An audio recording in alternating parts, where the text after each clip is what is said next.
Assalamualaikum warahmatullahi wabarakatuh. Waalaikumsalam warahmatullahi wabarakatuh. Selamat sore sekalian. Apa kabar? Selalu oke. Pada kesempatan kali ini saya akan menerangkan tentang ngabuburit sambil cerita yang bertemakan pemuda progresif dan kerelawanan pada pandemi COVID-19.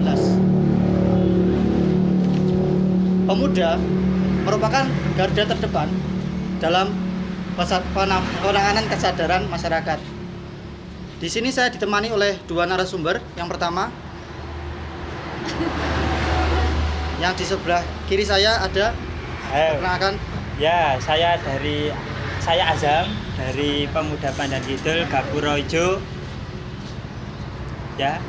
Yang berikutnya sebelah Saya kirinya. Sally dari Kompak Komunitas Pemuda Candi Surawarna. Ya. Selanjutnya saya akan bertanya tentang respon kalian mengenai pandemi COVID-19 ini. Dari Mas Azam dulu ya. Oh ya. Kalau respon teman-teman pemuda, yaitu kan namanya pandemi itu tidak terencana, tiba-tiba. Nah, dari situlah pemuda yang biasanya lincah itu harus tambah lincah gitu. Jadi ketika tiba-tiba ada musibah, kalau di sini namanya pagebluk, itu nggak bisa harus tetap siap. Nah, itu responnya. Terus ya itu Dari Mbak Sherly, respon terhadap COVID-19 ini. Iya sama. Dengan adanya wabah COVID-19 ini, kami dari komunitas para pemuda banyak mengambil hikmahnya, Mas. Memang wabah itu kan membawa bencana, kan membawa mudarat yang banyak. Tetapi bagi para pemuda kita mendapatkan banyak hikmahnya. Di antaranya itu pemuda di komunitas kita semakin solid untuk menciptakan inovasi-inovasi baru, seperti punya keinginan untuk membantu sesama seperti itu. Ya. Jadi yang aktif semakin aktif seperti pemuda Pandan Kidul, yang lincah semakin lincah, yang biasanya cuma anggota pasif. Jadi kita rangkul untuk bergerak bagaimana cara menemukan solusi di masa pandemi ini. Baik sekali. Untuk selanjutnya, untuk Mas Azam ini ya, apa saja yang dilakukan pemuda sebagai relawan di tengah pandemi ini? Nah, berbicara tentang relawan, sebenarnya tidak melulu soal wabah. Nah, tapi di sini wabah ini kan ya tadi tidak terencana. Jadi Sifat global.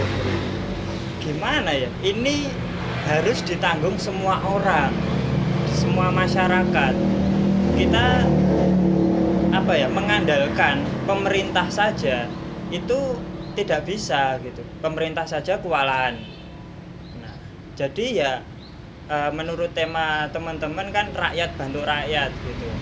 Nah, apa yang dilakukan teman-teman di sini pertama itu termasuk telat karena baru bergerak itu kemarin kalau nggak salah pertengahan Maret. Nah, pertengahan Maret, padahal kalau mendunia itu Desember awal Januari. Nah, itu telat sebenarnya. Jadi yang dilakukan teman-teman ini kemarin ada penyemprotan disinfektan pertama ya, itu karena sudah masuk ke Jawa Timur waktu itu yang kasus-kasus itu. Terus yang kedua ini rakyat bantu rakyat, yaitu penjahitan masker itu, pembuatan. Jadi dibagikan ke seluruh masyarakat. Nah, itu tidak dari pemuda Pandan Kidul saja, tetapi yang membantu beberapa dari pemuda luar seperti Kandangan, seperti Pare, Jombang itu juga ikut membantu. Nah, terus yang ketiga ini yang menurut saya ini tahap 2 efeknya dari corona, yaitu krisis keamanan. Krisis aman.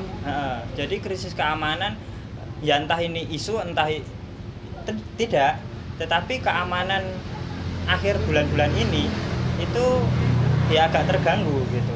Soalnya mungkin berawal dari ekonomi yang mulai seret gitu. Kalau bahasa Jawanya seret. Jadi orang nekat. Nah, ya alhamdulillah di Pandan Kidul dan sekitarnya itu belum terjadi kasus kriminal seperti pencurian. Tetapi teman-teman dan warga itu waspada gitu. Nah, tahap 2 ini juga terinspirasi dari pemuda candi sebenarnya. Kemarin teman-teman waktu lewat candi di Etane Anam, iya ada pos itu ya, membuat pos apa sih padang-padang, iya. tangget kelorotan Jambe waktu kuwi. Lho kok padang-padang ngene opo ngono. Iya. Nah, terus teman-teman candi yang biasanya ngopi di sini itu bilang, "Oh, nggih pos." Terus teman-teman di sini ya juga tergerak, terinspirasi. Nah, itu. Dari Mbak Sherly, yang sudah dilakukan pemuda candi itu apa aja ya? Ya sama. Kalau dibilang kita geraknya itu terlambat, memang betul kita terlambat Mas.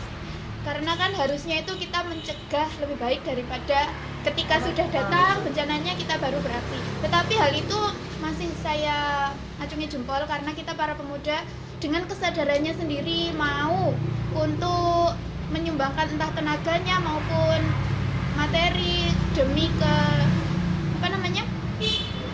kemakmuran rakyat di tengah pandemi ini. Maksudnya kemakmuran itu kan otomatis kalau di wabah itu kan ekonomi kocar-kacir ya lah. Ya, ini kita para pemuda itu inisiatif nanti mencari anggaran, mencari dana dari rakyat, oleh rakyat dan untuk rakyat kita buat masker. Yang dimana kan kita diwajibkan untuk memakai masker toh. Mungkin ada orang yang nggak bisa sekedar beli masker aja nggak bisa karena untuk makan aja susah. Kemudian untuk selanjutnya kita membuat hand sanitizer. Hand sanitizer ini kita juga para pemuda membuat sendiri. Nah, yang akan dibagikan atau diletakkan di masjid sama musola-musola. Untuk realisasi masker masih belum. Kalau hand sanitizer sudah. Untuk masker akan dibagikan nanti besok waktu takbir keliling. Kalau yang dari pemuda Gapura Ijo kan sudah. Ya, kita terlambat. Lah, kita buat masker ini juga gimana ya, hikmahnya banyak sekali Mas. Yang awalnya pemuda-pemuda itu kan nggak ngerti caranya jahit itu gimana, terus dijak kumpul awali ku angel saat jok enek pandemi iki banyak tambah ilmu banyak, terus solidaritasnya itu semakin kuat. Nah itu yang sudah dilakukan itu. Kemudian ada lagi itu penyemprotan ke rumah-rumah warga saat itu sekitar tanggal 29 Maret hari Minggu kita lakukan penyemprotan ke rumah-rumah warga, masuk-masuk rumah. Tempuh juga sama pemuda Pandan Kidul Gapura Ijo di itu pertigaan.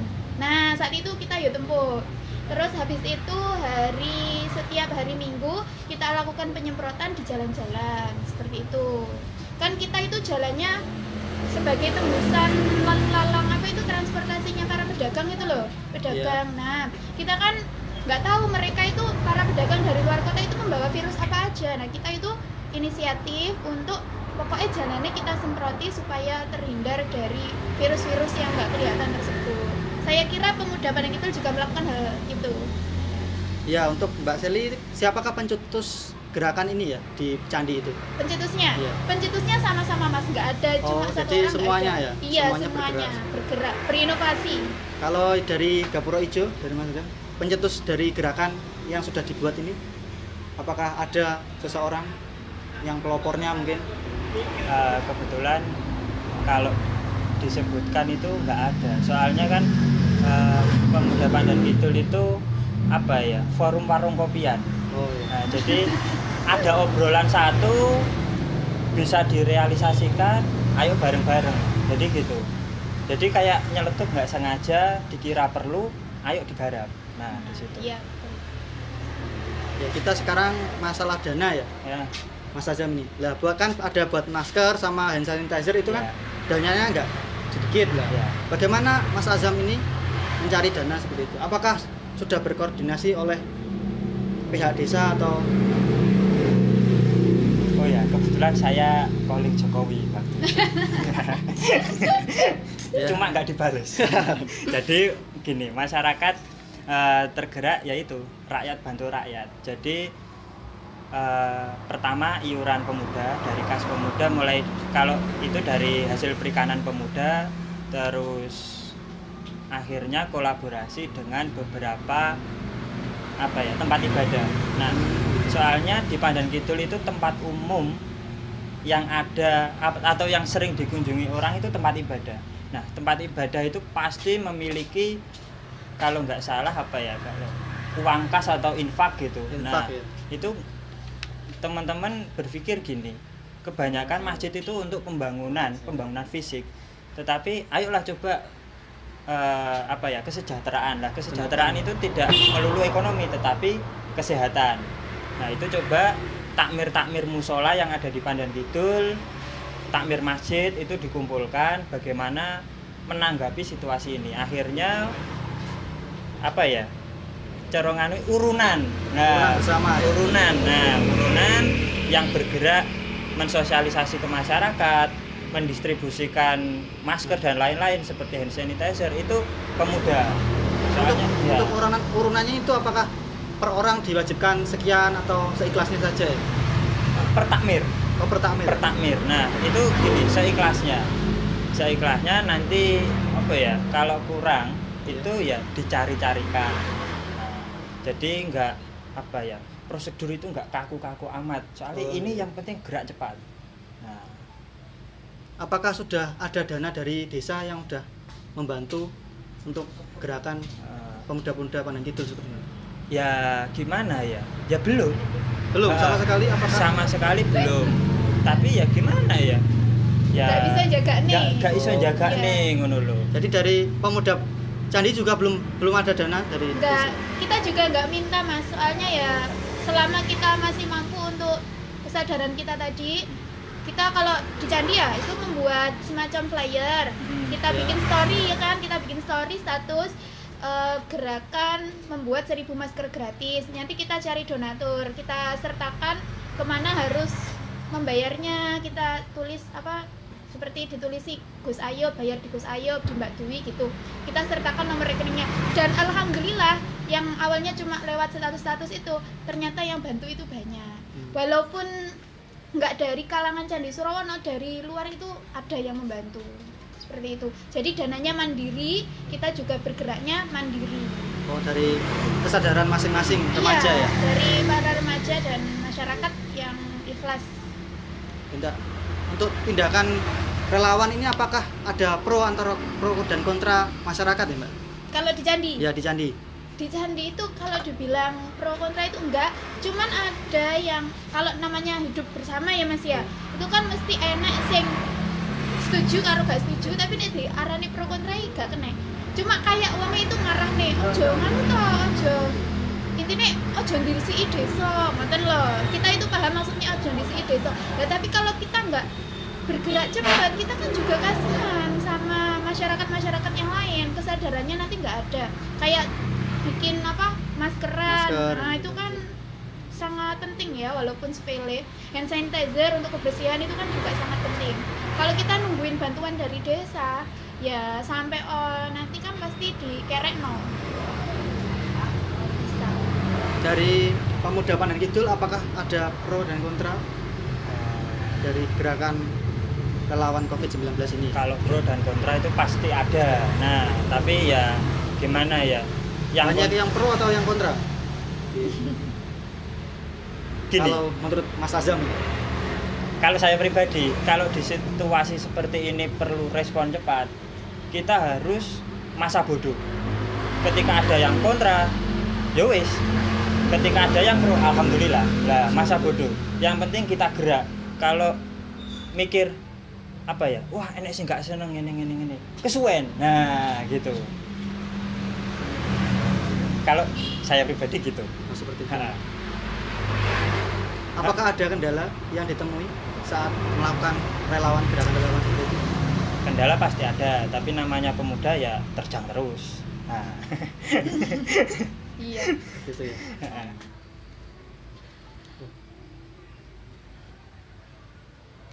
Selanjutnya pertanyaan buat audiens ya. Ada pertanyaan dari pasukan halusinasi dokter gak ngatasi untuk masalah pro dan kontra tadi ya. Untuk pro dan kontra kan permasalahannya penyelesaiannya seperti tadi. Sekarang bagaimana kalau ada yang sama-sama pro tapi memiliki jalan yang berbeda? Dan kalau kita tidak mengikuti A, yang B bisa untung. Kalau kita mengikuti B, yang A bisa untung. Itu bagaimana solusinya? Tinggal wae. Dari yang punya pro kontra tadi dari Bandung Mas Selatan. Azam dulu ya. Jika ada dari dua kubu ya sama-sama pro tapi memiliki jalan penyelesaian Ah, relawan ini sendiri-sendiri gimana? Apakah jalur tengah, apakah dipilih yang terbaik atau gimana? Nah, gini, ngomong kerelawanan, kalau disangkutkan kerelawanan gini. Kalau pemuda itu harus memiliki sifat, kalau saya itu gini. Pertama, kolaborasi. Nah, kolaborasi ya seperti relawan, banyak kita bekerja sama dengan komunitas-komunitas lain. Nah, Komunitas lain. ya. Yang kedua yaitu kritis. Kritis itu bagaimana melihat masalah. Gitu. Dan menyelesaikannya bagaimana. Nah, di situ. Yang ketiga, kreatif. Kreatif ya seperti pemuda Candi membuat masker, membuat hand sanitizer sendiri dengan DIY gitu. Terus yang keempat, ini menjawab pertanyaan tadi, yaitu komunikatif. Nah, bagaimana kita mengkomunikasikan antara yang pro A dan pro B. Nah, gitu, kayak partai A. Ya, Nah, gitu. Jadi pemuda itu yang tadi jangan pasif. Kita harus pandai-pandai berkomunikasi. Seumpama yang A gini, yang B gini. Ayo coba ditempuk nih. Nah, gitu. Yaitu apa ya gambaran? Sifat komunikatif yang baik. Nah, di situ. Jangan malah milih kene. Nah, di situ. Kalau disatukan suaranya. Nah, jadi harus kalau pemuda itu harus memiliki 4K itu, kolaboratif, kreatif, kritis, dan komunikatif. Nah, di situ. Ya, untuk di Pandan Kidul ini kan ada gerakan jaga malam ya. Ya. Nah, seperti itu ada kendala nggak? Atau ada kendala, ada yang nggak datang atau gimana? Gitu. Kalau kendala itu gini, pasti ada ya yang saya sebutkan tadi. Tapi ya gimana lagi gitu. Kalau kita ada kendala terus berhenti ya jangan. Semama guyonane ngene. Kesel oleh berhenti jangan. Oh, seperti itu. Nah. Campur-campur iya bahasa. betul. Menurut data kan di Jawa Timur ini merupakan Runner up. runner up Ya. ya buat COVID-19 ini ya. Sangar ya? Covid. Iya. Buat apakah dilakukan PSBB di Kediri ini setuju atau enggak ya dari Mbak Seli dulu? PSBB di Kediri. Iya, setuju atau tidak? Gimana ya Mas? Kalau Mas Azam gimana? Setuju apa tidak? Kalau Mbak Seli dulu. Kalau saya sepertinya sih setuju aja.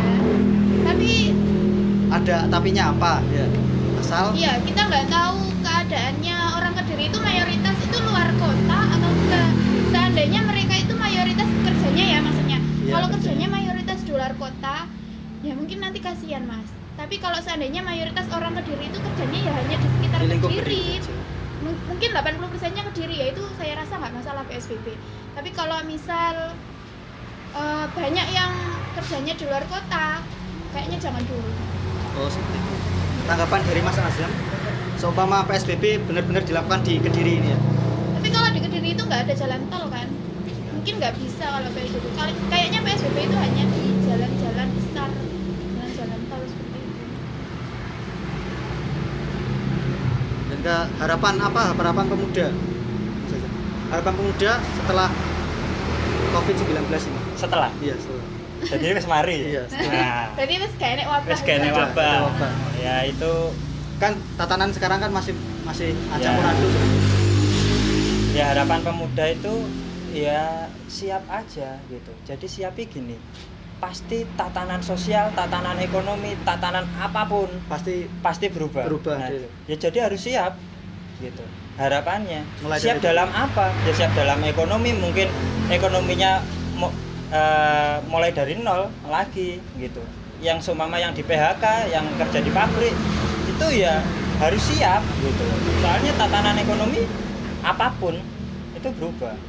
Kalau menurut saya, ya entah itu tatanan keamanan, entah tatanan apa di situ.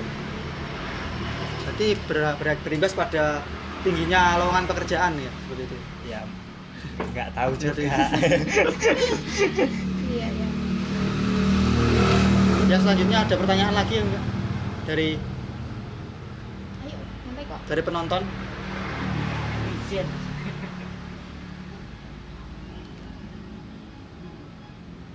Kele-kele. Ada. Pertanyaan dari Mas Riza KBS. Tadi kan dijelaskan salah satunya membuat hand sanitizer. Mungkin bisa ditaruh bagaimana cara membuat hand sanitizer sendiri, untuk komposisinya sendiri bagaimana. Oh iya, untuk dijelaskan Mbak Seli Iya. tentang Hand sanitizer ini kita pemuda candi membuatnya dari daun sirih. Kalau orang kini ngaraninnya suruh itu loh. Lah, dari suruh itu sama campuran jeruk nipis kita rendam ya. Kita rendam, yuk Gus. Kita rendam, kemudian dicampur direbus sama itu apa? Jeruk nipis, kemudian kita saring. Nah, airnya kita taruh di ember, setelah itu kita masukkan ke sini, ke botol. Kita coba lihat ya. Ini aromanya harum loh. Bentar, kamu tuh. Nah ini coba Mas Azam kalau nggak percaya. Harum. ya. Ini hand sanitizer-nya untuk botolnya kemarin juga ada yang menyumbang ini hamba Allah. Dikasih berapa Mas? Puluhan ya, puluhan ini. Ya dari flyer itu aja. Kemudian tiba-tiba botolnya datang. Terus ada yang nyumbang apa stiker. Pause. Aman ini anti bahan kimia. Pause, bisa gak pause? Mati laptopmu. Kamu ini ya. Sampai mundur-mundurkan itu apa sih ya? Arep pikir marke mobil malah kelewat Cek yang ini loh, cek terus. Aku mah jane arep mobil lho, tapi jodes to wis ra iso lho. Perlu apa? Lah takut sing koyo anu gerakan apa disinfektan itu sekarang ada di kamar arep aku jelas tower aku gak situ masuk.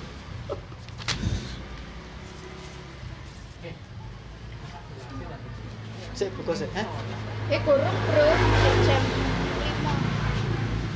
5. Oh ya, gini, kita sharing aja ya. Iya monggo. Jadi mungkin moderator boleh tanya, narasumber nanti bisa bertanya juga kalau penasaran, nah gitu. Seumpama gini, ini saya penasarannya gini, bagaimana sih memobilisasi, mengorganisir teman-teman pemuda. Nah, itu terkadang di internal itu gimana ya? Kendo kenceng. Nah, itu. Jadi ini ya mungkin nggak di pemuda sini saja, tapi mungkin di pemuda lain buat apa ya? Masukan gimana sih cara mengorganisir yang baik gitu. Mungkin bagi tips gitu. Kalau di kita di komunitas pemuda Candi Surawana itu nggak pernah kayak unsur paksaan gitu, nggak pernah. Selalu kalau di grup itu gini, ayo rek kesadarannya. Nah itu kalau udah dicapslok, teman-teman itu kayak ya gimana ya, semacam jurus untuk nek kata kesadarannya itu saya sendiri. Kadang kan ya namanya orang kan repot, terus kesel lah. Kalau kita nggak teknik kesel, ya setiap hari juga kesel ya wes. Kalau ada kata kesadarannya, saya tuh kayak tergugah gitu loh Mas. Jadi wes budal, kayak ngewangi arek-arek lapong, seperti itu. Entahlah kalau arek-arek itu kayaknya di grup, pokok dioyak-oyak di grup itu berangkat mereka. Walaupun kita misal di komunitas pemuda yang aktif itu misalkan katakanlah 50 orang, nanti yang datang entah 15 atau 20, ya nggak apa-apa, kita jalan aja. Yang penting tetap ada yang ikut, seperti itu. Jangan sampai berhenti. Kalau satu nanti berhenti otomatis kan merembet, yang lainnya nggak mau. Males ki nulari. Males itu nulari, betul. Kalau ngajakin orang rajin itu yang angel. Kesadaran, entah ya, kalau sepertinya kata kesadaran itu memberikan makna yang luar biasa ke kita-kita. Ya walaupun nggak 100% hadir.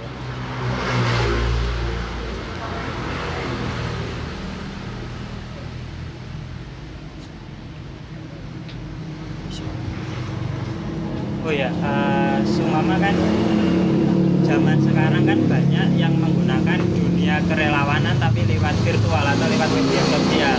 Nah, menurut Mbak ini apa ya, kayak efektif nggak sih?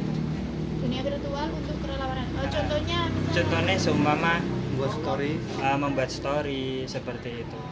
oh iya efektif. Kalau menurut saya sangat efektif, apalagi sekarang kan pemuda nggak mungkin nggak ada yang punya gadget ya. Setiap hari pegangnya juga gadget. Lah itu sangat bermanfaat sekali kalau kita sering membuat seperti pengumuman flyer-flyer tentang kerelawanan melalui media sosial tersebut. Jadi virtual itu sangat membantu daripada kita mulut ke mulut. Kan jarang ketemu kan kita kalau perubahan, apalagi pandemi seperti ini kan di rumah terus lah. Solusinya ya lewat virtual tadi. Entah itu kita bikin story atau dimasukkan di mana. Sangat bagus itu. Oh ya, saya sedikit menjelaskan. Kok di Surawana ada Kompas, juga ada Gabrojo, mungkin ada kelompok-kelompok pemuda lain, gitu. Itu gimana sih? Nah, gitu. Ya sedikit menjelaskan, nanti bisa ditambahi Mbak Sally. Iya, monggo. Biar orang di luar nggak komunitasnya kok padahal. Kok akeh padahal. Nah, di Surawana itu sangat luas. Kalau menurut administrasi desa itu ada 18 RT kalau nggak salah.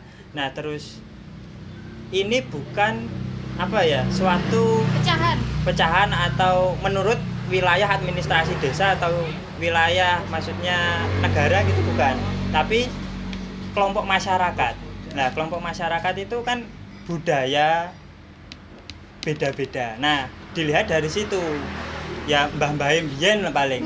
Nah, jadi di Surawana itu kalau dibagi ada 3 kelompok masyarakat. Yang pertama itu Pandan Kidul, kalau dari barat dan selatan.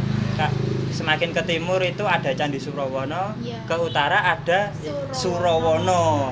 Nah, di situ.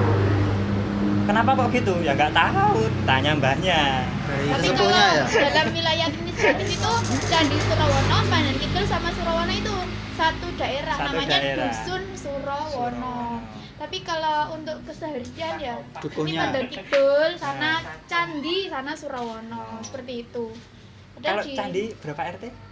1, 2, bentar, saya hitung ya Mas ya. 1, 2, 3. 3 RT. Ada 3, ya. Kalau di sini berapa? 3. Oh 3, sama berarti. Jadi 18 dikurangi 6 masih 12 RT. Mungkin ada kelompok-kelompok lain. Ya jelas masih banyak. Gitu. Nah, ya saya pribadi dan teman-teman Gabrojo ini ya juga beruntung sih. Kalau saya pribadi tahun-tahun kemarin ya sempat frustasi atau sempat pesimis. 3 tahun kemarin apa ada seperti ini? Nggak ada. Nah, waktu Ramadan kalau boleh berbagi cerita, waktu itu malah gelut imben poso antar desa kalau boleh bercerita gitu. Jadi crashnya masalah sepele, nah seperti itu. Nah, tahun-tahun ini ya optimis lagi gitu. Banyak pemuda yang tergerak, bahkan tidak disokong pemerintah. Kalau bahasa goyonya ilegal. Nah, ini kan pemuda-pemuda ilegal. Ilegal tapi bermanfaat. Lah, di situ. Justru yang bagus itu ya Mas ya. Semoga nanti yang generasi yang di bawahnya kita yang mungkin sekarang masih SD, MI atau SMP, MTS nanti bisa melanjutkan perjuangan lebih baik lagi. Kalau mereka lebih bagus dari kita, itu sangat kita harapkan. Nah, seperti itu. Makanya kita itu sebagai yang pemuda menuju tua, kita kasih contoh yang baik supaya nanti generasi di bawah-bawah kita bisa melanjutkan untuk semakin jos lagi. Oh ya, apakah kayak gini dikatakan potong generasi mungkin ya. Jadi generasi yang atas kita pasif, dan mungkin ada yang aktif, terus kita potong generasi. Nah betul, kita nggak melanjutkan yang negatif, kita lanjutkan saja yang positif. Kita temukan yang baru. Kita harus nakal, banyak akal, ya kan? Iya, nakal, banyak akal. Ya. Sekarang malam Lailatul Qadar ya, tanggal 29 ya. Semoga live kita hari ini membawa barokah. Semoga ini tadi nyegat Lailatul Qadar.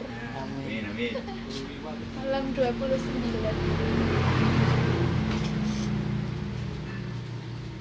Ya, sekian, terima kasih banyak. Penutupan acara dari Ngabuburit Sambil Cerita. Pesan buat ya penonton, jangan tiru yang negatif, tiru yang positif. Iya. Dengan para pemuda memiliki jangkauan yang sangat luas, terutama di media sosial. Nah, ya seperti itu. Karena pemuda itu merupakan cikal bakal generasi penerus bangsa ya. Itu. Terima kasih. Selamat. Salam. Assalamualaikum warahmatullahi wabarakatuh.